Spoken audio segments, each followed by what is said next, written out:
Год назад, а если точнее 23 января 2022 года, мы начали эксперимент, целью которого было выяснить, что подавляет появление и распространение плесени и бактерий. Мы взяли 6 чистых банок и положили в каждую по одинаковому кусочку белого хлеба и яблока. Разумеется, в будущем мы не собираемся хранить нарезанные яблоки и хлеб в банках, но эти продукты выбраны исключительно для эксперимента, так как нам нужно каким-то образом стимулировать появление и разрастание плесени. В этих продуктах есть дрожжи, сахара и влага, и появление плесени гарантировано. То есть мы создали условия, при которых появится плесень и гнилостные бактерии, но в то же самое время в каждую банку мы поместили средство, которое должно будет подавлять и останавливать этот процесс. В конечном итоге мы хотим найти натуральное средство, консервант, благодаря которому можно будет хранить в закрытых банках разные пищевые продукты, не переживая, что они заплесневеют или испортятся. В общем, надеюсь, идея понятна.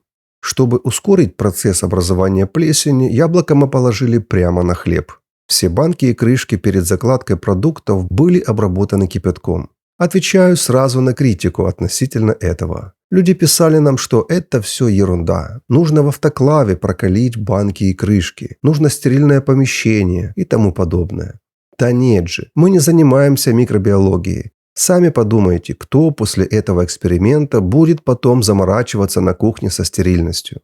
Мы специально минимально обработали банки и делали это в обычных условиях, чтобы, добившись результата, мы или вы могли использовать этот способ для длительного хранения продуктов. И повторюсь, нет цели хранить нарезанные яблоки и нарезанный хлеб, за что нас также хейтили и критиковали. Я же всегда ясно говорил, что это мы взяли для эксперимента, а хранить таким способом можно любые продукты. И если вы не знали, мы параллельно запустили второй эксперимент, где испытываем 19 средств, чтобы выяснить, как можно долго хранить помидоры свежими без обработки. Ссылка на этот эксперимент на вашем экране и в первом комментарии под этим видео. Итак, одну банку мы плотно закрыли крышкой и оставили как контрольный образец. В остальные 5 банок мы поместили разные средства для подавления плесени и бактерий.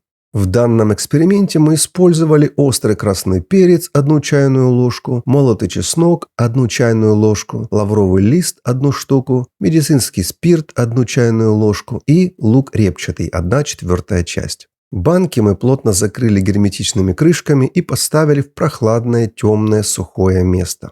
В течение всего эксперимента банки не открывались.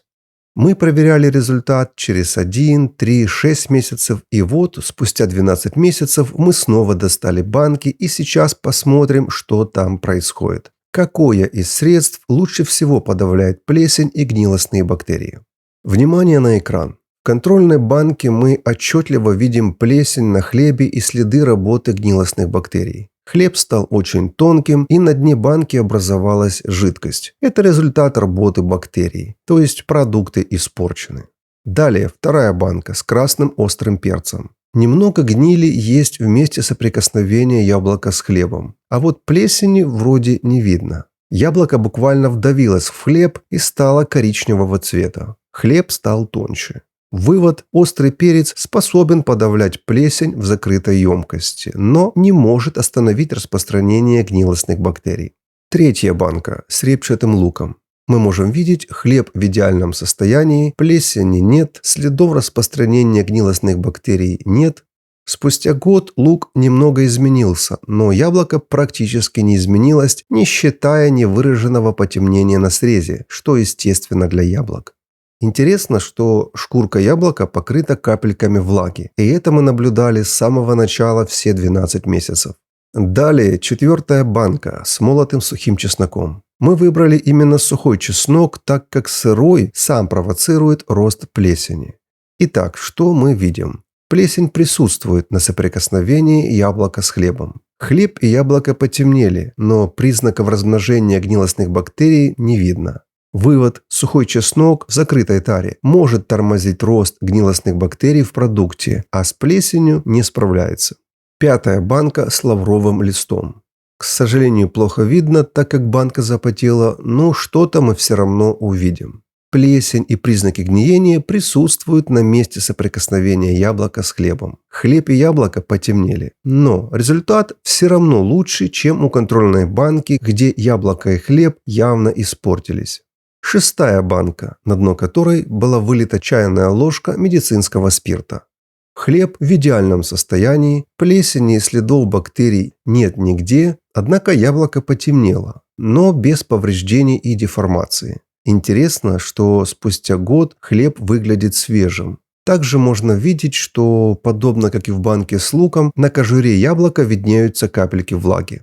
Вывод. Если вы хотите сохранить продукт от порчи на длительное время, добавьте в тару немного лука или спирта и полностью закройте тару. Мы увидели, что лук и спирт показали положительный результат. Пропорцию нужно будет подобрать самостоятельно, смотря на количество продукта, которое вы собираетесь хранить, и объем тары. А что вы думаете по поводу результатов? Оставьте комментарий. И кто, по вашему мнению, лидер?